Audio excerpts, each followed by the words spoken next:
الحمد لله رب العالمين والصلاة والسلام على أشرف الأنبياء وخاتم المرسلين أشهد أن لا إله إلا الله وحده لا شريك له وأشهد أن محمدا عبده ورسوله صلى الله عليه وعلى آله وصحبه وسلم أما بعد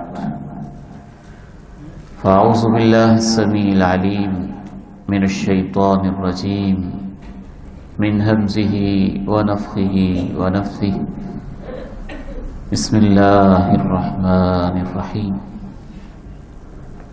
اقتربت الساعة وانشق القمر وإن يروا آية يعرضوا ويقولوا سحر مستمر.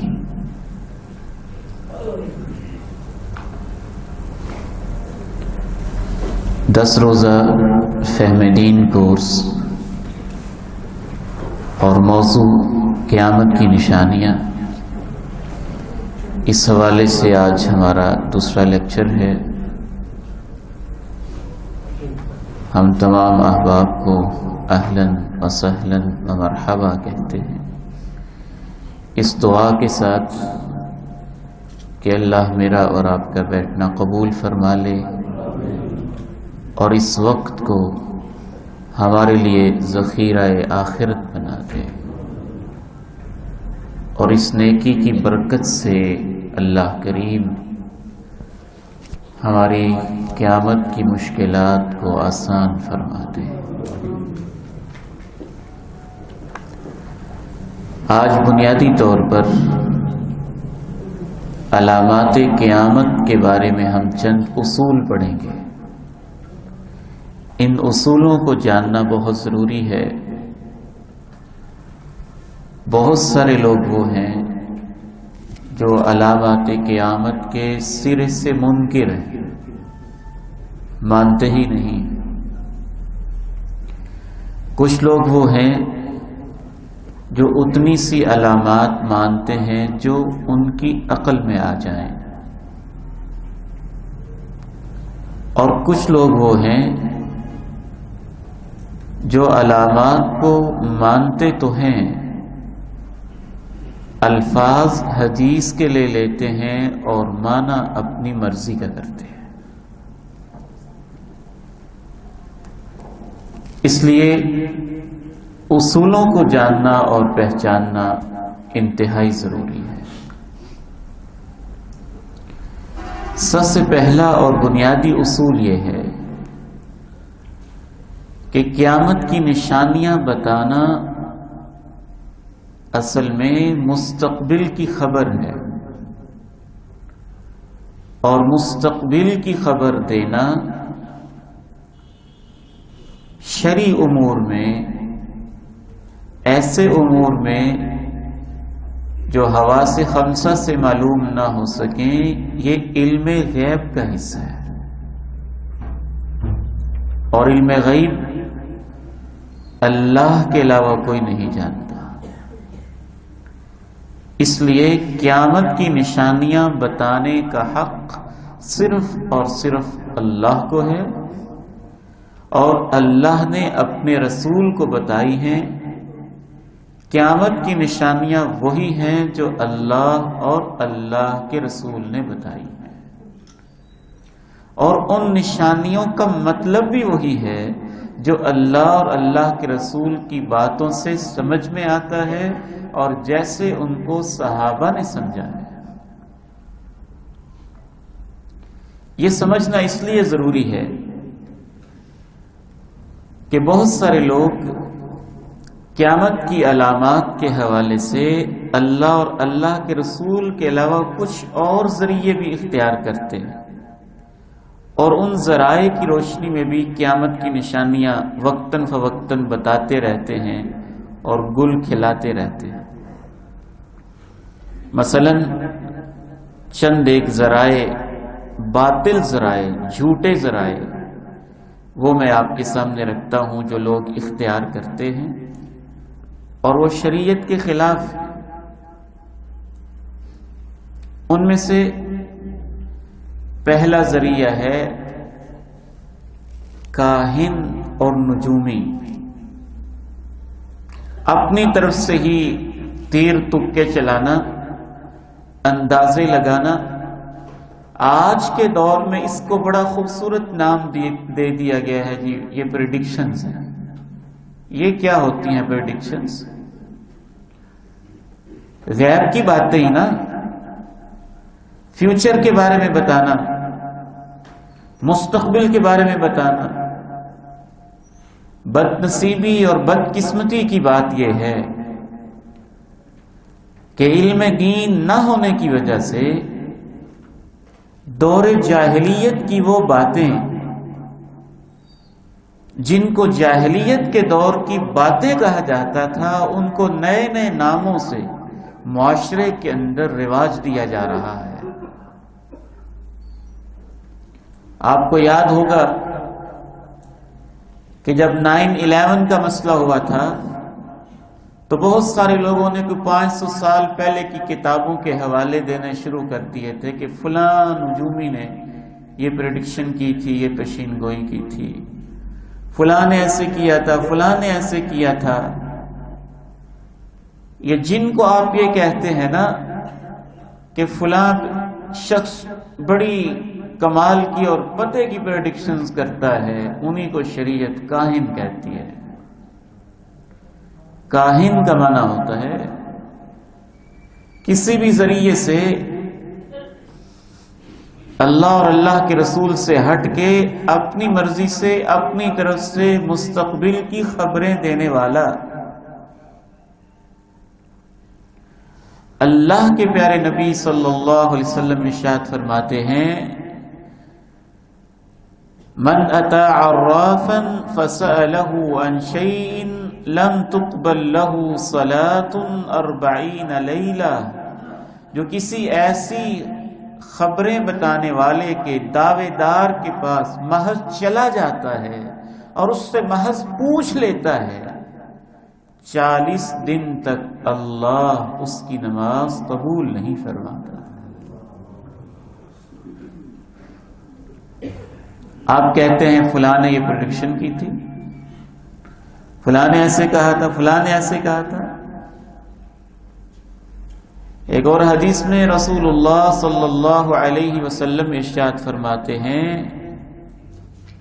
من اتى حائضا او امرأة في دبرها او كاهنا فصدقه بما يقول فقد كفر بما انزل على محمد صلی اللہ علیہ وسلم۔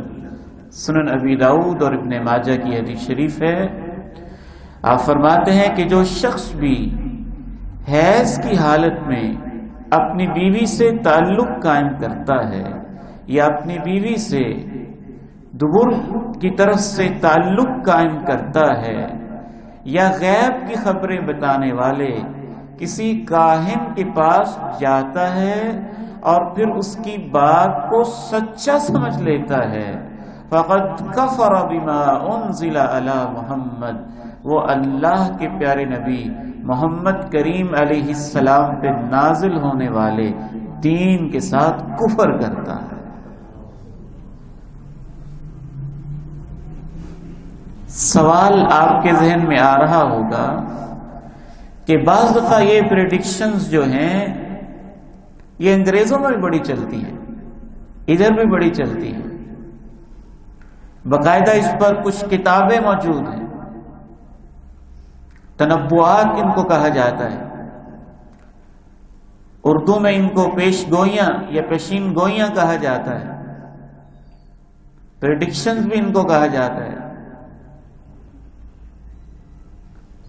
یہ جو سارے اٹکل پچو ہیں، تخمینے ہیں، اندھیرے میں تیر چلانے والی جو یہ سارے سلسلے ہیں، سوال آپ کے ذہن میں یقیناً آ رہا ہوگا بعض دفعہ بڑے سچے بھی ہوتے ہیں، نشانہ ٹھیک بیٹھ جاتا ہے کئی دفعہ، اور بندہ حیران ہو جاتا ہے یار اس نے بڑی عجیب بات کر دی اتنے سال پہلے کی، تو وہ کیسے ٹھیک ہو جاتا ہے؟ اس کی وضاحت صحیح بخاری سے ہوتی ہے۔ صحیح بخاری شریف میں آپ کو بار بار عرض کروں گا اور یہ احساس دلاؤں گا کہ اپنے دین کی طرف آئیں، علم قرآن کی طرف آئیں، علم حدیث کی طرف آئیں۔ لوگ کسی اور وادی میں بھٹکتے جا رہے ہیں اور نئے نئے ناموں سے، نئے نئے لیبلز کے ساتھ نئے نئے جال ہیں جو بچھائے جا رہے ہیں۔ صحیح بخاری میں آپ ارشاد فرماتے ہیں، حدیث نمبر آپ کے سامنے نوٹ آ رہا ہے، وقت کی کمی ہے، میں پوری تفصیل حدیث بیان نہیں کر پاؤں گا۔ حدیث نمبر 4800 صحیح بخاری ہے۔ آپ ارشاد فرماتے ہیں کہ جو شیطان ہوتے ہیں نا، یہ ایسے بیٹھ جاتے ہیں۔ اس حدیث کے راوی ہیں حضرت سفیان رحمہ اللہ، انہوں نے یہ ایسے کر کے بتایا، ایک شیطان ایسے، دوسرا اس کے اوپر، تیسرا اس کے اوپر، چوتھا اس کے اوپر، پانچواں اس کے اوپر، ایسے ہی اپنی پرواز اوپر کرتے جاتے ہیں حتیٰ کہ آسمان دنیا کے اس لیول تک پہنچ جاتے ہیں جہاں اللہ رب العزت کے دیے ہوئے فیصلے فرشتوں کو دیے جا رہے ہوتے ہیں، یا فرشتے آپس میں ڈسکس کر رہے ہوتے ہیں، یا تقدیر کی کلمیں چل رہی ہوتی ہیں۔ کوئی ایک آدھ جملہ، کوئی ایک آدھ کلمہ، کوئی ایک آدھ لفظ، کوئی ایک آدھ رپورٹ، کوئی ایک آدھ خبر چوری کر لیتے ہیں، تو سب سے اوپر والا شیطان نیچے والے کو بتاتا ہے، نیچے والا اس سے نیچے والے کو، اس سے نیچے والے کو، اس سے نیچے والے کو، بتاتے بتاتے جس کاہن کے ساتھ اس شیطان کی دوستی ہوتی ہے وہ اس کو بتا دیتا ہے، اور وہ کاہن 100 باتیں اپنی طرف سے ملا کے پیش کر دیتا ہے، تو اس کی 100 باتوں میں سے کوئی ایک آدھ سچی اس وجہ سے ہو جاتی ہے۔ آپ قرآن و حدیث کے ماننے والے اور آپ ان باتوں میں آ جاتے ہیں۔ پچھلے سال لوگ بڑے پریشان تھے، بلکہ اس سال 2020 کے شروع میں بھی بڑے پریشان تھے۔ انٹرنیٹ کے اوپر یہ خبر بڑی تیزی سے گردش کر رہی تھی، سوشل میڈیا کے اوپر، ویب سائٹس کے اوپر، جون 2020 میں دنیا ختم ہو جائے گی۔ چل رہی تھی نا؟ اچھا، اتنی چل رہی تھی کہ باقاعدہ یہاں پر بھی کچھ لوگوں نے مجھ سے پوچھا کہ کہتے ہیں کہ 2020 میں دنیا ختم ہو جائے گی۔ دنیا ختم ہونے کا کیا مطلب ہے؟ قیامت آ جائے گی۔ تو اس کا مطلب ہے وہ ظالم جھوٹا کاہن انسان یہ کہہ رہا ہے کہ میرے پاس علم ہے کہ 2020 جون 26 کو قیامت آ جائے گی۔ آپ تو قرآن و حدیث کو ماننے والے ہیں، ایسی بات تو سن کے آپ کو کہہ دینا چاہیے یہ تو کہانت ہے، اس کی تصدیق کرنے سے انسان کفر کا مرتکب ہو جاتا ہے۔ پوچھنے کی، سوچنے کی بھی ضرورت نہیں ہے۔ تو ذریعہ علم یہ نہیں ہے، قیامت کی نشانیوں کے بارے میں، مستقبل کے حالات کے بارے میں صرف اور صرف ذریعہ علم قرآن اور حدیث ہے۔ ایک ہے کہ علامات نظر آ رہی ہیں، بادل چھا رہے ہیں، آپ پریڈکٹ کرتے ہیں کہ ٹھیک ہے جی آج رات بارش ہو سکتی ہے، یا محکمہ موسمیات والے ہیں یا مختلف قسم کے ویدر والے ہیں، وہ علامات کو دیکھ کے جو ظاہری چیزیں ہیں ان کی روشنی میں ایک پریڈکشن دیتے ہیں کہ یہ ہو سکتا ہے، یہ ہو سکتا ہے، وہ علیحدہ چیز ہے۔ وہ حواس خمسہ کی روشنی میں کائنات کو دیکھ کے، آثار کو دیکھ کے کہہ رہے ہیں۔ لیکن ایک اب بیٹھے بٹھائی ایسے ہی غیب کی خبریں بتاتے رہنا بغیر کسی سائنٹیفک معلوم فیکٹ اور ریزن کے، یہ کہانت ہے، یہ کوئی ذریعہ علم نہیں ہے، یہ وہم ہے، یا ایک آدھ سچی بات ہے تو وہ شیاطین کی وہ بات ہے جو انہوں نے عالم بالا سے کسی انداز سے چوری کر لی ہے اور اس میں 100 جھوٹ ملا کے آگے اس کو پھیلا دیا ہے۔ آپ اگر آپ کو یقین نہ آئے تو آپ نیٹ پہ جائیں اور جون 2020 کے روزنامہ جنگ اٹھا لیں، ڈان اٹھا لیں اور صاف اٹھا لیں، سب اس مسئلے میں پریشان تھے، کہتے ہیں جی کہ 26 جون کو دنیا ختم ہو جائے۔ اللہ تعالیٰ نے کس خوبصورت انداز میں کہا، یسألک الناس عن الساعة، لوگ آپ سے پوچھتے ہیں قیامت کے بارے میں، قل انما علمها عند اللہ، آپ ان سب سے کہہ دیں قیامت کا علم تو صرف اللہ کے پاس ہے۔ وما يدريك لعل الساعة تكون قريبا، سورہ نازعات میں کہا یسألونک عن الساعة ایان مرساها، یہ آپ سے بار بار پوچھتے ہیں قیامت کب قائم ہوگی، فیما انت من ذکراها الى ربک منتہاها، اس کا منتہا علم تیرے رب کے پاس ہے۔ بعض نشانیاں بتاتے رہتے ہیں خوابوں کی بنیاد، فلاں بزرگ نے یہ خواب دیکھا ہے، میں نے یہ خواب دیکھا ہے، فلاں کو یہ خواب آیا۔ خواب سچے بھی ہوتے ہیں، خواب جھوٹے بھی ہوتے ہیں، خواب اللہ کی طرف سے بھی ہوتے ہیں، خواب شیطان کی طرف سے بھی ہوتے ہیں، خواب معدے کی خرابی کی وجہ سے بھی ہوتے ہیں، خواب دن بھر کے خیالات کا عکس بھی ہوتے ہیں، اس کی مختلف قسمیں ہوتی ہیں۔ بہرحال ان کی بنیاد پر قیامت کی کوئی نشانی نہیں بتائی جا سکتی۔ پھر خواب کی تعبیر کا مسئلہ بھی ہوتا ہے، آپ کو خواب قیامت کا ہے، تعبیر اس کی کوئی اور ہے، خواب موت کا ہے، تعبیر اس کی کوئی اور ہے، تو خواب بھی کوئی ذریعہ نہیں ہے۔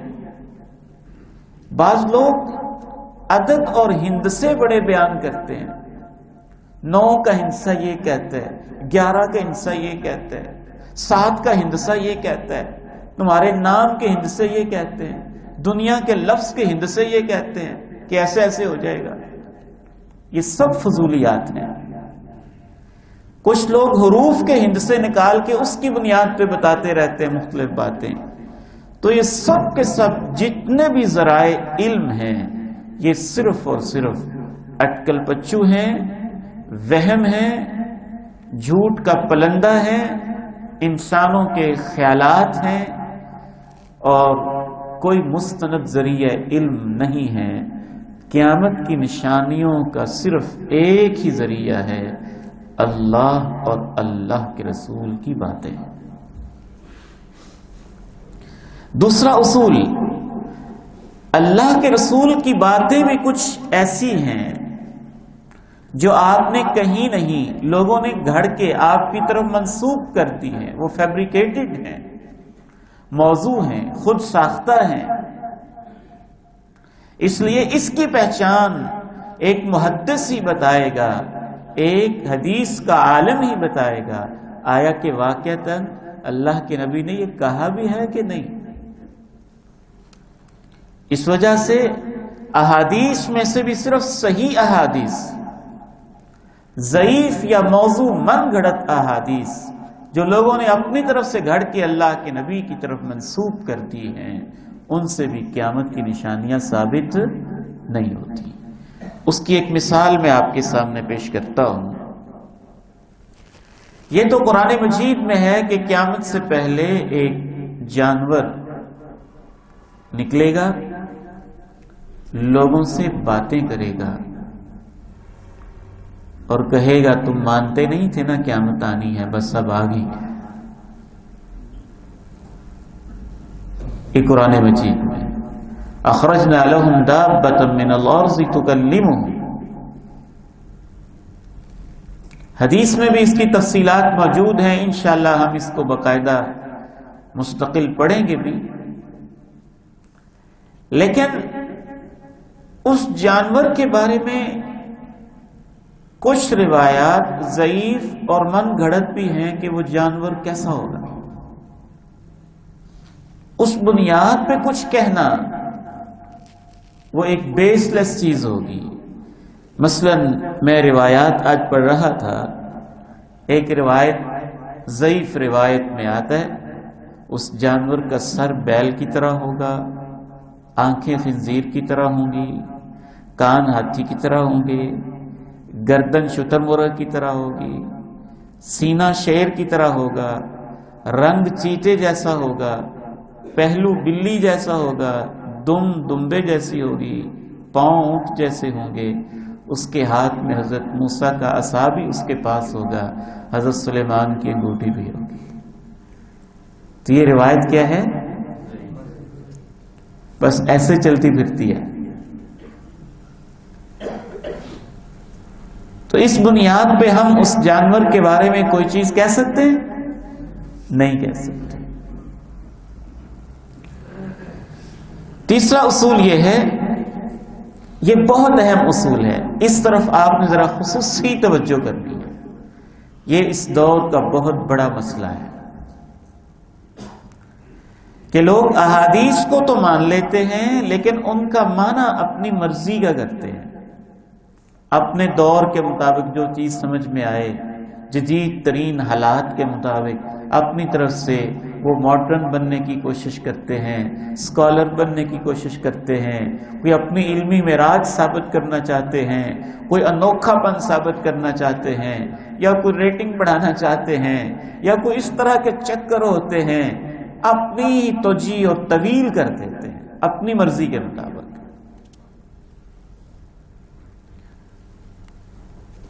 حدیث کا معنی وہ ہوگا جو حدیث کے الفاظ سے سمجھ میں آ رہا ہے، وہ نہیں ہوگا جو ان الفاظ کا اپنا مطلب خود ہی آپ نے گھڑ لیا ہے. ادھر آپ پلیز دیکھیے، یہ میرے ہاتھ میں کیا ہے؟ موبائل. میں لفظ موبائل بولوں تو اس سے مراد کیا ہوگا؟ موبائل ہی ہوگا کہ کچھ اور ہوگا؟ اچھا، میں لفظ موبائل بولوں تو آپ کے نہیں، عبید الرحمان بھائی کا مطلب موبائل نہیں تھا، ان کا مطلب تو تھا گدھا. تو میں کیا کہوں گا؟ آپ پاگل ہو گئے کہ مجھے گدھے کا لفظ نہیں آتا تھا. میں کہوں گدھا، آپ کہیں عبید الرحمان بھائی نے گدھے کا مطلب لیا ہے ہوائی جہاز. تو آپ ظاہر ہے اس بندے کو کہیں گے تم خود ہی گدھے ہو. یار لفظ گدھے کا یا تم کیا تو بھائی جہاز، ہم کہیں گے تم گدھے ہو. اچھا، آپ میری ان مثالوں پہ حیران ہو رہے ہوں، لیکن قیامت کی نشانیوں کے ساتھ لوگوں نے حشر یہی کیا ہے، بالکل یہی حشر کیا. تو یہ اصول ذہن میں رکھیں کہ حدیث کے الفاظ کا ایک تقدس اور ایک احترام ہے. الفاظ کے حقیقی معنی جو اس کے لٹرل میننگز ہیں، ریئل میننگز ہیں، ورڈز کے اندر، لینگویج کے اندر، حدیث کے اندر، غریب الحدیث کے اندر، محدثین کے ہاں، صحابہ کے دور میں جو اس سے معنی مراد لیے جاتے تھے، اس لفظ کا وہی معنی ہے نا. اپنی طرف سے تو نہ گھڑیں. مثلا رسول اللہ صلی اللہ علیہ وسلم نے کچھ اس طرح کی علامات بتائیں، اس وقت تک قیامت قائم نہیں ہوگی جب تک کہ انسان کی ران اس کو بول کے نہیں بتائے گی کہ تیرے گھر میں تیرے آنے کے بعد کیا ہوتا رہا ہے. صحیح حدیث ہے، اس پہ ہم انشاءاللہ ڈسکس بھی کریں گے باقاعدہ. تو لوگ کہتے ہیں کہ اچھا یہ جو ران ہے نا، اس سے مراد یہ ریموٹ کنٹرول ہے. وہ جو موبائل سسٹم ہوتا ہے نا بندے کے پاس، اور گھر سے اس کا کنیکشن ہوتا ہے کیمرے لگے ہوتے ہیں، سیکورٹی والے اس میں دیکھ رہا ہوتا ہے گھر میں کیا ہو رہا ہے. اس حدیث میں یہ مراد ہے. بات وہی ہوگی نا، لفظ موبائل ہے اور آپ کیا کہہ رہے ہیں؟ گدھا. بھی اللہ کے نبی نے ران کا لفظ استعمال کیا ہے تو آپ مانیں کہ ران ہی بولے گی. کس بنیاد پہ آپ کہتے ہیں کہ ران کا معنی ریموٹ کنٹرول ہو گیا؟ ایسی حماقتیں کی ہیں لوگوں نے اس بات میں اور وہ اسے اپنی روشن خیالی سمجھتے ہیں. حدیث میں آتا ہے کہ انسان سے جوتے کا تسمہ باتیں کرے گا. حدیث میں آتا ہے درخت بولیں گے. درخت بول کے کہے گا مسلمان میرے پیچھے یہودی چھپا ہوا ہے، اس کو مار ڈال. لوگ اس کی طویلیں کرتے ہیں. درخت کا مطلب یہ نہیں، یہ کہتے ہیں درخت سے مراد یہ ہے کوئی موبائل بولے گا، کوئی ٹیلی فون بولے گا، کوئی انٹرنیٹ کی کوئی سسٹم ہوگا وہ بتا دے گا. کہاں ادھر ادھر کی ٹامک ٹوئیاں مار رہے ہیں. حدیث میں آتا ہے کہ انسان سے قیامت اس وقت تک قائم نہیں ہوگی جب تک انسان وہ دور نہ دیکھ لے کہ درندے بھی انسان سے باتیں کریں گے. اب یہ بیچارے کہتے ہیں درندوں کا مطلب ہے روبوٹ باتیں کریں گے. روبوٹ. حدیث میں آتا ہے جب جو دجال کی تفصیلات آتی ہیں ان کی بھی ایسے ہی لوگ تعویلیں کرتے ہیں. اچھا، حیرانی کی بات یہ ہے کہ عربی زبان میں اتنی وسعت ہے کہ اگر نبی علیہ الصلوۃ والسلام نے کوئی اس طرح کی چیز مراد لینی ہی تھی تو آپ کہہ دیتے کوئی اعلیٰ باتیں کرے گا، کوئی چیز ہوگی جس کے اندر سے آواز آئے گی، کچھ بھی کہا جا سکتا تھا. تو آپ نے جو الفاظ بولے ہیں ان الفاظ کا آپ کیا کریں گے؟ ان کو کہاں پھینک دیں گے؟ اور خصوصاً یہ الفاظ آپ نے اس موقع پہ بولے جب واقعتاً ہی ایک بھیڑیے نے باتیں کی تھی. حضرت ابو سعید الخدری رضی اللہ تعالی عنہ بیان فرماتے ہیں کہ ایک عرب کا چرواہا بکریاں چرا رہا تھا. ایک بھیڑیے نے اس کی ایک بکری کو چھین لیا، چھین کے بھاگنے لگا اور اس چرواہے نے دوڑ لگائی اور دوڑ لگا کے کسی طریقے سے بڑی پھرتی کے ساتھ اس بھیڑیے تک پہنچ کے اپنی بکری اس کے منہ سے کھینچ لی. جب اس نے کھینچی تو بھیڑیا یوں سیدھا ہو کے بیٹھ گیا، کہنے لگا الا تتق اللہ تنزع منی رزقا رزقنیہ اللہ. تجھے اللہ کا خوف نہیں ہے؟ اللہ نے مجھے رزق دیا تھا اور تو میرے منہ سے چھین رہے. حدیث میں آتا ہے کہ وہ چرواہا پریشان ہو گیا، یہ بھیڑیا مجھ سے باتیں کر رہے ہیں، یہ بھیڑیا میرے ساتھ باتیں کر رہے ہیں. تو اس سے کہنے لگا تو باتیں کر رہے. اس نے کہا تمہیں میں اس سے زیادہ تعجب والی بات بتاتا ہوں. تیرے پڑوس کے شہر یثرب میں، مدینہ میں وہ نبی آ چکا ہے جو قیامت اور کل کی باتیں بتا رہا ہے. اللہ نے اس کو ایمان کی دولت دینی تھی، بھیڑیے کو بلوا دیا. وہ مدینے میں آیا، اس نے اللہ کے نبی کو یہ خبر دی. آپ نے کہا صحابہ کو جمع کرو. جمع کیا گیا، پھر ان کے سامنے یہ واقعہ بیان کیا گیا.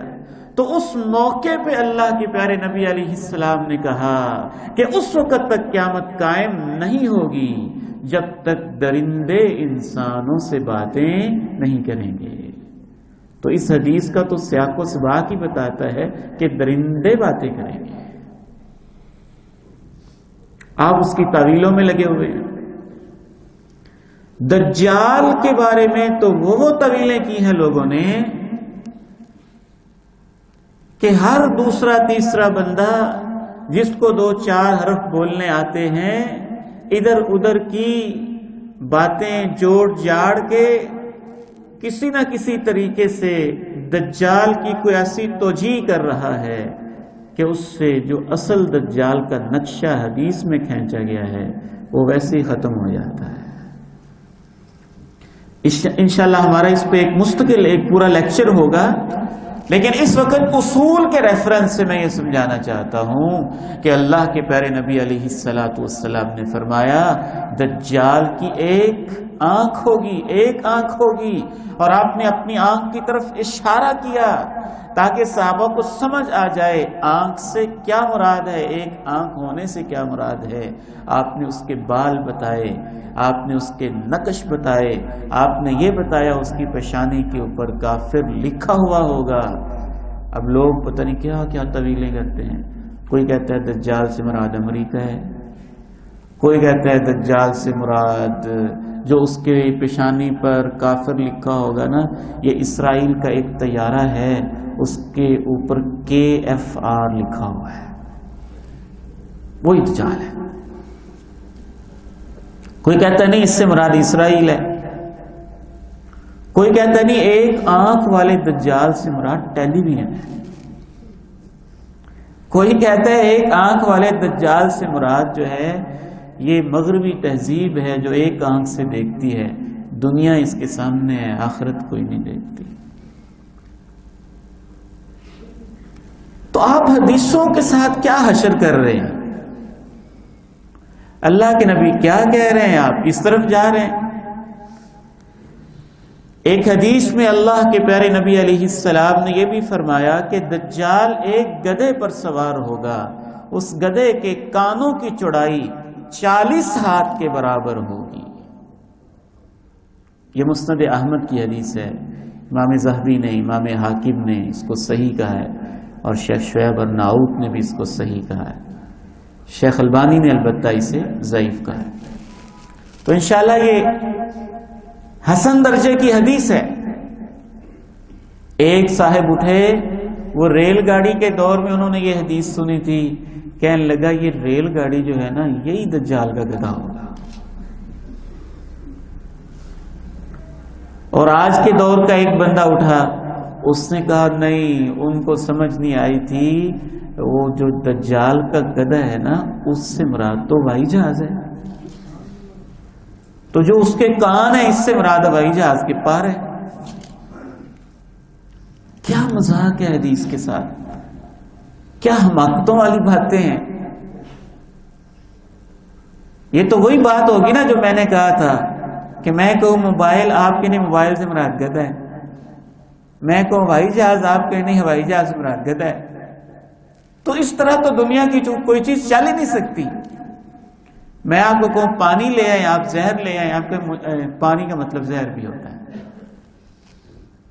میں کہوں زہر لے آئیں، آپ مٹھائی لے آئیں، آپ کے نہیں زہر کا مطلب مٹھائی بھی ہوتا ہے۔ دنیا کی زبانوں میں الفاظ ہوتے ہیں، ان الفاظ کے معنی ہوتے ہیں۔ چلے آپ نے اس کو تھوڑا بہت ادھر ادھر کرنا بھی ہے تو کوئی تو اس کا تک بنتا ہو، کوئی تو جوڑ بنتا ہو۔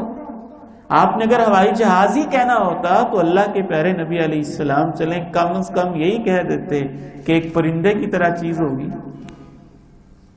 آپ کہہ دیتے عقاب کی طرح کوئی چیز ہوگی، اس پہ وہ سواری کرے گا۔ آپ نے گدھے کا لفظ ہی بولنا تھا۔ وجہ صرف اپنی عقل کو شریعت کے پیچھے لگانے کی بجائے شریعت کے لفظوں کو اپنی عقل کے پیچھے لگا دینا۔ یہ سب طویلات ہیں اور سب مذاق بنا رہے ہیں احادیث کا، اور اپنے اپنے طور پر اس کی مختلف توجیحات کرنے کی کوششیں کر رہے ہیں۔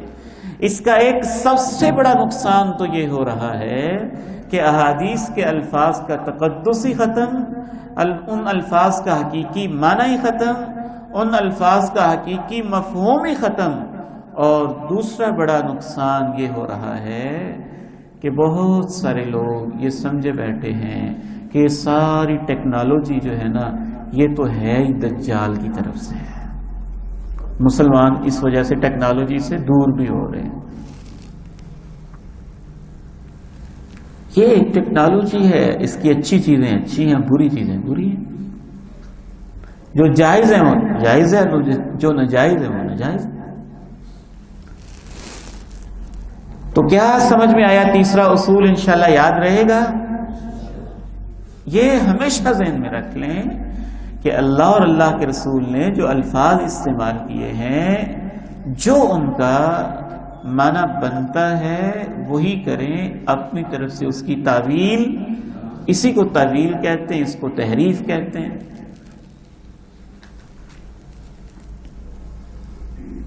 اسی طرح سے مہدی ایک شخصیت کا نام ہے. بعض بہت ہی تعلیم یافتہ لوگوں نے یہ بھی کہہ دیا کہ نہیں، مہدی کو لوگ صحیح نہیں سمجھے، محدثین نہیں صحیح سمجھے، صحابہ تابعین نہیں صحیح سمجھے، بس ہر دور کا جو ریفارمر ہوتا ہے وہ مہدی ہوتا ہے.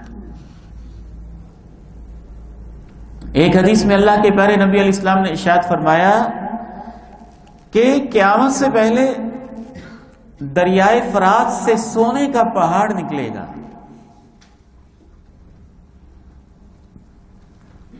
تو جب پیٹرول دریافت ہوا نا تو لوگوں نے کہا وہ سونے کے پہاڑ سے مراد پیٹرول کے ذخائر ہیں. اللہ کے بندو کدھر جا رہے ہیں؟ آپ نے کہا سونے کا پہاڑ، آپ کہتے ہو اس سے مراد پیٹرول ہے. پیٹرول اور چیز ہے، پہاڑ اور چیز ہے. وہ لیکوڈ چیز ہے، وہ سالڈ چیز ہے، وہ زیر زمین ہے، وہ زمین کے اوپر ہے. پھر آگے اور نشانیاں ہوتی ہیں، وہ بھی پوری نہیں کرتے، بس اپنے مطلب کی ایک آدھ چیز لے لیتے ہیں اور اس بنیاد پہ عقل کے گھوڑے دوڑانا شروع کر دیتے ہیں اور حوالہ حدیثوں کا دے دیتے ہیں. آپ نے یہ بھی فرمایا تھا کہ اس سونے کے پہاڑ کے اوپر جنگ ہوگی اور تم اس کے قریب نہ جانا. میری امت کے لوگوں، وہ ایسا فتنہ ہوگا کہ جو اس کو لینے جائے گا اس میں سے 99% لوگ قتل ہو جائیں گے. تو پیٹرول کے اوپر پھر تو اس کے قریب بھی نہیں جانا چاہیے. آپ نے تو منع کر دیا. تو ایک آدھ نشانی کو بھی نہیں لینا چاہیے، پوری حدیث کو لینا چاہیے، اس کے سیاق و سباق کو دیکھنا چاہیے، اس کے الفاظ کو دیکھنا چاہیے، صحابہ نے اس سے کیا سمجھا ہے اسے دیکھنا چاہیے، محدثین نے اس سے کیا مراد لیا اسے دیکھنا چاہیے.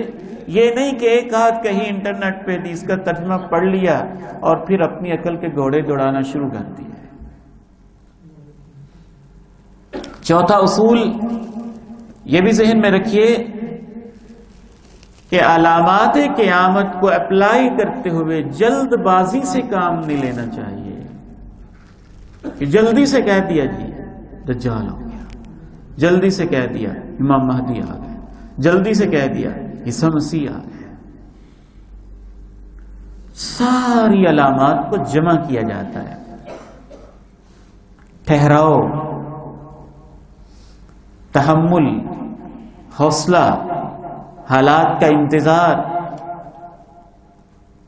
نتائج کو دیکھنا، پھر کہیں جا کے آپ کہہ سکتے ہیں کہ اللہ کے نبی علیہ السلام نے جو بتایا تھا اس سے یہ مراد ہے.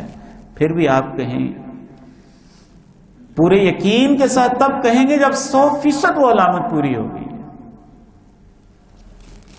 امام سفیان ثوری رحمہ اللہ تعالی کا ایک بہت خوبصورت یہاں پر طرز عمل ذہن میں رکھیے گا. بہت بڑے محدث تھے نا، انہوں نے اپنی زندگیاں حدیث کے لیے وقف کی تھیں.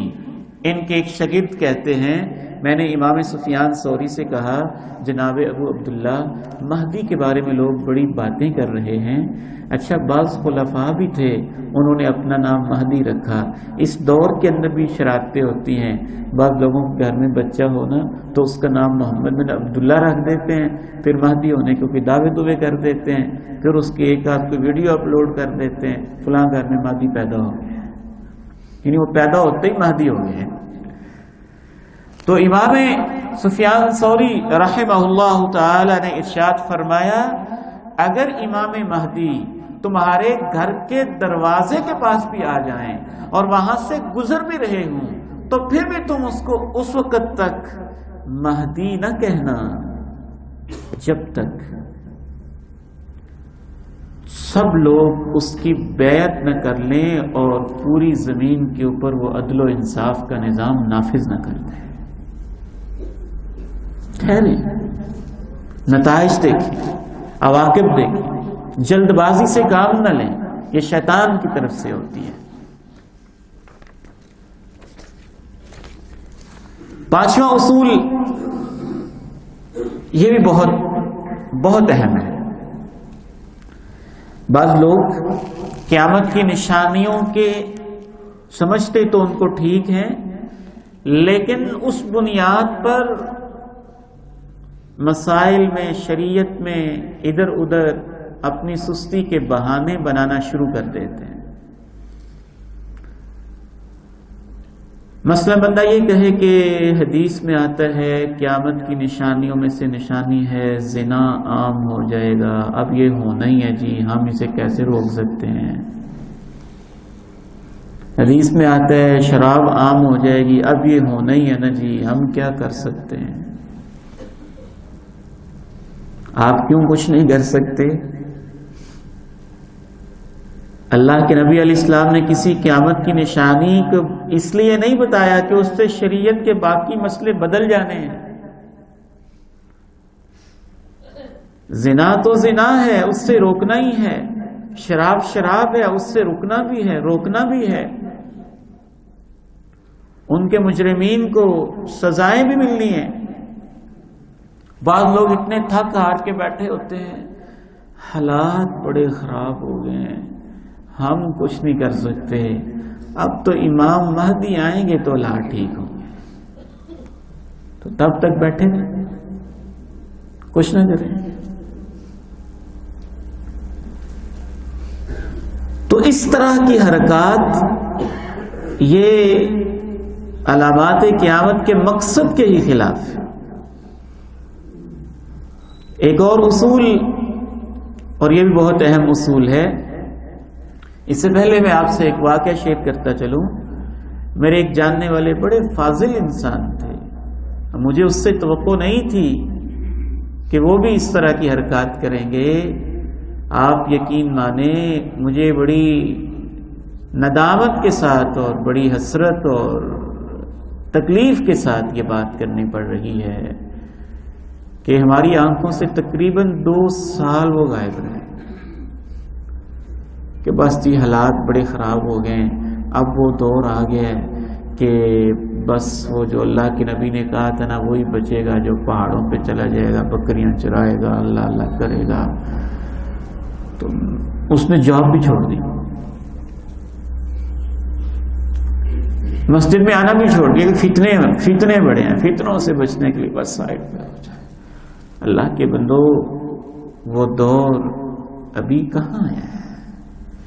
مساجد موجود ہیں، مراکز موجود ہیں، علماء موجود ہیں، قرآن مجید موجود ہے، خیر کی باتیں موجود ہیں.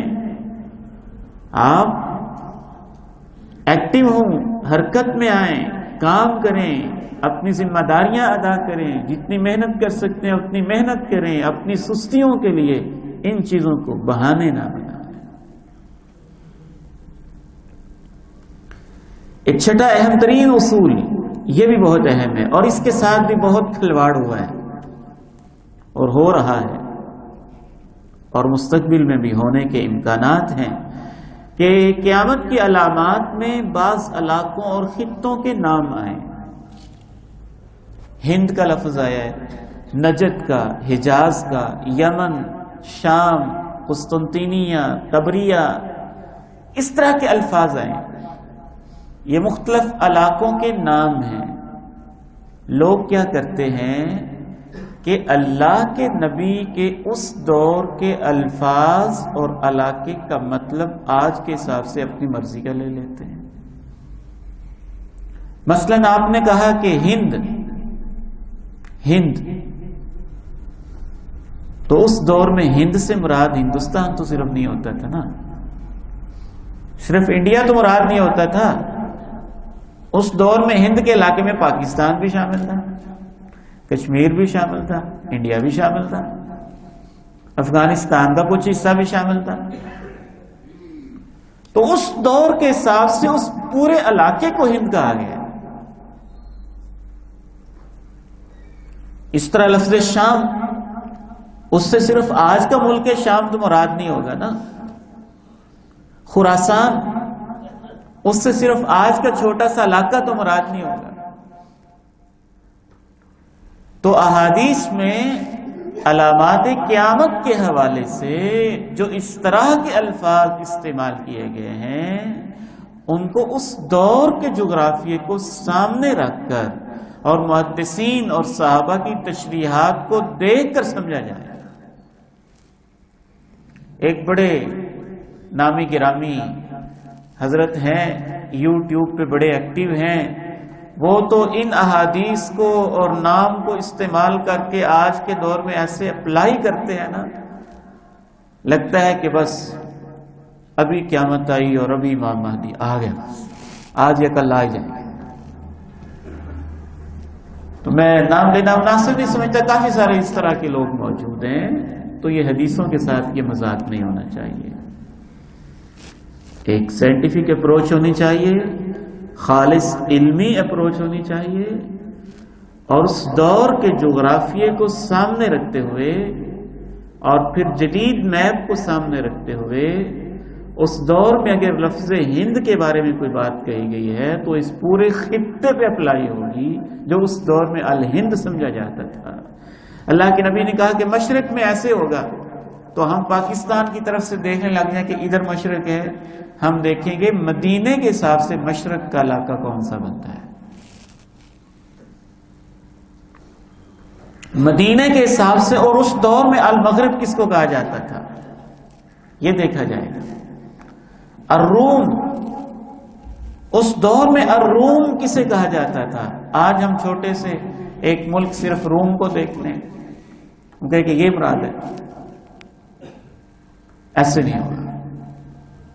تو نبی علیہ الصلوۃ والسلام نے جن شہروں کے، جن مقامات کے، جن سٹیز کے نام لیے ہیں، ان کو کس دور کے حساب سے دیکھا جائے گا؟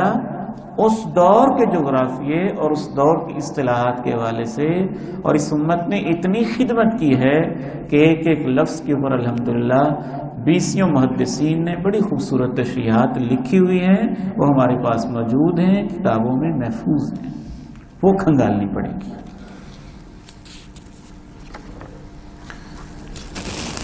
ایک اصول کے حوالے سے آخری بات اہم کر کے میں انشاءاللہ بات کو آگے بڑھاؤں گا کہ علامات قیامت کے حوالے سے یہ اصول بھی ذہن میں رکھیں کہ جو تفصیلات حدیث میں موجود نہیں ہیں ان کے بارے میں آپ خاموشی اختیار کریں. یہی علمی رویہ ہے، کیونکہ اتنا حدیث میں آیا، اتنا ہمیں پتہ ہے، آگے ہمیں نہیں پتہ. سیدھی سی بات ہے. اسی طرح سے اس کے اوپر عقلی اعتراضات، عقلی اشکالات اپنے دور کے حساب سے الجھ کے پیش کرنا، یہ بھی ایمان کی کمزوری کی نشانی ہوتی ہے. ایک صاحب کو میں نے پڑھا، اس نے کہا کہ حضرت عیسیٰ کوئی نہیں آئیں گے، یہ مولوی ایسے باتیں کرتے ہیں. حالانکہ حضرت عیسیٰ کے بارے میں روایتیں متواتر ہیں، قرآن مجید میں اس طرف اشارے موجود ہیں اور وہ تشریف لائیں گے. تو اس نے کہا جی حضرت عیسیٰ کیسے آئیں گے، مولویوں کو کیا پتا تھا، انہوں نے ایسے حدیثیں بنا لی. حضرت عیسیٰ کو آئی ڈی کارڈ کون ایشو کرے گا، حضرت عیسیٰ کس ایئرپورٹ پہ آئیں گے، ان کو پاسپورٹ کون دے گا. کیسی بے عقلی کی بات ہے. جو اللہ 7ویں آسمان سے پلک چھپکنے کے اندر جبریل امین کو اللہ کے نبی کے پاس بھیج سکتا ہے، اور جو رب کریم حضرت عیسیٰ کو جبکہ وہ سولی پہ لٹکانے کی کوشش کر رہے تھے زندہ آسمانوں پہ لے جا سکتا ہے، اور جو اللہ جناب محمد کریم علیہ السلام کو براق پہ بٹھا کے 7 آسمانوں کی سیر کروا کے حضرت عیسیٰ سے ملاقات بھی کروا سکتا ہے، یہ اللہ پہ چھوڑیں کہ اللہ نے کیسے بھیجنا ہے. تمہارے کو اللہ نے ڈیوٹی لگائی ہے کہ ٹکٹ تم نے لے کے دینی ہے، اور تم فکر مند ہو کہ کہاں سے لینی ہے، کون سا ملک ایشو کرے گا، اور کون سی ایئر لائن ہوگی اور کیا ہوگا۔ یہ فضول حرکتیں ہوتی ہیں۔ اللہ کے نبی نے کہہ دیا آپ مان لیں، بس آمنا وصدقنا۔ اہل ایمان کا وتیرہ اور ان کا طرز عمل یہی ہوتا ہے۔ تو اس کے اوپر اس طرح کے عقلی ڈھگوسلے اور اس طرح کے اعتراضات و اشکالات یہ بنتے ہی نہیں ہیں۔ ایک اہم ترین بات یہ بھی ہے کہ قیامت کی علامات کو سن کے انسان کو یہ نہیں سمجھنا چاہیے ابھی قیامت بہت دور ہے، قیامت کبریٰ تو انشاءاللہ اللہ نے چاہا ہماری زندگی میں نہیں آئے گی انشاءاللہ۔ میری تو یہی دعا رہتی ہے، کیونکہ قیامت کبریٰ جو آنی ہے، بڑی قیامت کی دو قسمیں، ایک ہے قیامت کبریٰ بڑی قیامت، وہ بدترین انسانوں پہ آنی ہے، وہ اس وقت آنی ہے جب زمین پہ اللہ کا نام لینے والا کوئی بھی نہیں رہے گا۔ لیکن اس بنیاد پہ یہ نہیں سمجھنا چاہیے کہ بڑی دور ہے۔ ایک قیامت وہ ہے جو اس وقت اس لمحے بھی آ سکتی ہے، اور وہ میری اور آپ کی موت ہے۔ اس کو قیامت صغریٰ کہتے ہیں۔ آنکھیں بند ہوئی ہماری قیامت شروع، جو دنیا سے گیا اس کی قیامت شروع۔ تو یہ قیامت صغریٰ ہے، چھوٹی قیامت۔ یہ ہر انسان کو اس کو سامنے رکھ کے آخرت کی تیاری کرنی چاہیے۔ اس وجہ سے اعمال میں سست نہیں ہونا چاہیے کہ قیامت بڑی دور ہے۔ اب علامات قیامت کی قسمیں انشاءاللہ آہستہ آہستہ ہم موضوع کی طرف بڑھ رہے ہیں۔ علامات قیامت کی دو قسمیں ہیں، آپ کے سامنے شو ہو رہے ہیں۔ وسیم بیٹے کیا لکھا ہوا ہے؟ علامات قیامت کی اقسام، تو علامات کبریٰ بڑی علامات، علامات صغریٰ چھوٹی علامات۔ دو قسم کی قیامت کی علامتیں ہیں۔ قیامت کی بھی دو قسمیں ہیں، قیامت صغریٰ اور قیامت کبریٰ۔ صغریٰ اور کبریٰ، صغریٰ چھوٹی قیامت، کبریٰ بڑی قیامت۔ چھوٹی قیامت موت کے بعد ہر انسان کی شروع ہو جاتی ہے، اور کبریٰ جو میدان محشر والی قیامت ہے۔ تو قیامت کی جو علامات ہیں، یعنی قیامت کبریٰ کی علامات، ان کی بھی دو قسمیں ہیں۔ کچھ علامات چھوٹی چھوٹی ہیں اور کچھ علامات بڑی بڑی ہیں۔ جو چھوٹی چھوٹی علامات ہیں ان کو علامات صغریٰ کہتے ہیں، اور جو بڑی بڑی نشانیاں ہیں ان کو علامات کبریٰ کہتے ہیں۔ ان میں فرق کیسے پتہ چلے گا، وہ میں نے چند ایک پوائنٹ نوٹ کیے ہیں، آپ کے سامنے میں ان کو شیئر کرتا ہوں۔ جو علامات کبریٰ ہیں وہ غیر معمولی ایکسٹراآرڈینری قسم کی ہیں۔ جو صغریٰ علامات ہیں وہ عام روزمرہ زندگی کے حالات ہی ہیں، سیاسی، معاشی، معاشرتی، ان میں تبدیلیاں ہیں کچھ، ان کو علامات صغریٰ کے طور پہ بیان کیا گیا ہے۔ جو علامات کبریٰ ہیں جب وہ شروع ہو جائیں سمجھ لیں قیامت شروع ہوگی، جلدی پھر آ لے گا۔ جیسے تسبیح کے دانے ہوتے ہیں نا، دھاگا ٹوٹ جائے تو دانے پے در پے گریں گے۔ قیامت کی بڑی علامتیں ایسے طے بطے تیزی کے ساتھ آ جائیں، اور جو علامات صغریٰ ہیں وہ تو اللہ کے نبی علیہ السلام کی آمد سے چھوٹی چھوٹی شروع ہو گئی ہے، وہ آہستہ آہستہ کچھ ہو چکی ہیں، کچھ ہو رہی ہیں، کچھ جاری ہیں، کچھ آئندہ ہوں۔ اسی طرح سے جو علامات کبریٰ ہیں ان میں سے بعض علامتیں ایسی ہیں کہ جب وہ آ جائیں گی تو توبہ کا دروازہ بند ہو جائے گا۔ مثلا سورج کا مغرب سے نکلنا یہ قیامت کی علامت ہے، جب نکل آئے گا توبہ کا دروازہ بند ہو جائے گا۔ یہ علامت کبریٰ ہے، بڑی علامت۔ جانور کا نمودار ہونا اور انسانوں سے باتیں کرنا یہ بڑی علامت ہے. جب وہ نکل آئے گا اور انسانوں سے باتیں کرے گا کہ تم آخرت کو نہیں مانتے تھے، اب شروع ہو رہی ہے، تو پھر بھی توبہ کا دروازہ بند ہو جائے گا. بس یہ ساتھ ساتھ ہی ممکن ہے پہلے سورج نکل آئے پھر جانور آ جائے، ممکن ہے پہلے جانور نمودار ہو پھر سورج نکل آئے. اللہ بہتر جانتے ہیں ان دونوں کی آپس میں کیا ترتیب ہے. لیکن شارحین حدیث نے لکھا ہے کہ یہ دونوں نشانیاں توبہ کے دروازہ بند ہونے کی علامت فوراً ساتھ ساتھ ہی ہو جائیں گی. جبکہ چھوٹی چھوٹی جو علامتیں ہیں وہ تو ہمیں توبہ کی طرف توجہ دلاتی ہیں، توبہ کا دروازہ کھلا رہتا ہے.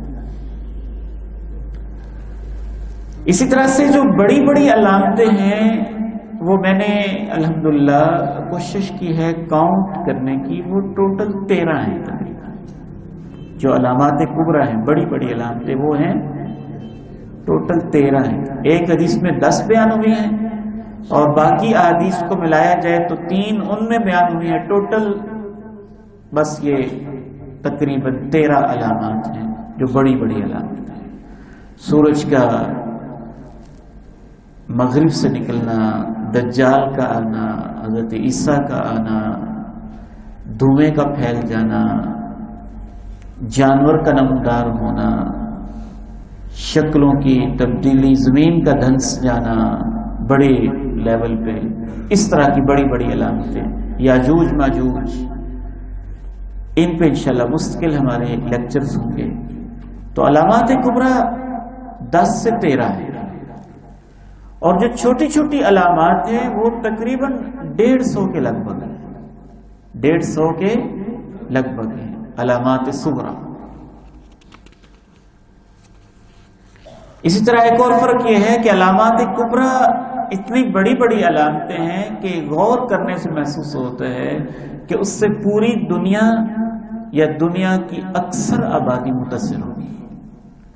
جبکہ جو چھوٹی چھوٹی علامتیں ہیں وہ کسی علاقے میں ہیں، کسی میں نہیں ہیں، کہیں کم کہیں زیادہ. تو یہ 2 قسم کی علامات ہیں. جو بڑی بڑی علامتیں ہیں ان کے بعد قیامت جلدی آ جائے گی، وہ علامات کبریٰ ہیں، اور جو چھوٹی چھوٹی علامتیں ہیں وہ علامات صغریٰ ہیں. آج ہم 1-2 علامات صغریٰ پڑھ لیتے ہیں انشاءاللہ تعالی. بس ایک ہی میرا خیال ہے پڑھ لیتے ہیں. رسول اللہ صلی اللہ علیہ وسلم کا اس دنیا میں آنا ہی اس بات کی نشانی ہے کہ قیامت قریب آنے والی ہے. یہ آپ نے خود فرمایا. ادھر آپ توجہ کیجئے. آپ علیہ الصلاۃ والسلام نے اس طرح کہا، بعثت انا والساعۃ کہاتین، میں اور قیامت ایسے کٹھے ہی ہیں. تو اللہ کے پیغمبر آخری نبی ہیں، اس کے بعد کوئی اور نبی نہیں آئے گا، اس کے بعد قیامت ہی ہے. اسی طرح سے حضرت جابر رضی اللہ تعالیٰ عنہ بیان فرماتے ہیں کہ اللہ کے پیارے نبی علیہ الصلاۃ والسلام نے ارشاد فرمایا، انگلی کو اشارہ کر کے، بعثت انا والساعۃ ہکذا، میں اور قیامت ایسے ہے. آپ نے یوں اشارہ بھی کیا. اور جب آپ قیامت کا تذکرہ کرتے تو آپ کا رنگ بدل جاتا، کہتے بس صبح آئی کہ شام آئی. باقی علامات انشاءاللہ تعالی ہم کل سے شروع کریں گے. علامات صغریٰ 2 دن میں انشاءاللہ علامات صغریٰ ہم بڑی بڑی پوری کرنے کی کوشش کریں گے. جو علامات صغریٰ ہیں میکسیمم، یا ان میں سے اہم ترین، جمعے کو ہماری چھٹی ہوگی اور ہفتے سے انشاءاللہ پھر علامات کبریٰ کا بیان جو ہے، یا نیکسٹ ڈے سے انشاءاللہ ہفتے یا سنڈے سے وہ علامات کبریٰ کا بیان ہوگا. اللہ تعالیٰ سے دعا ہے کہ اللہ تعالیٰ ہمیں عمل کی توفیق عطا فرمائے.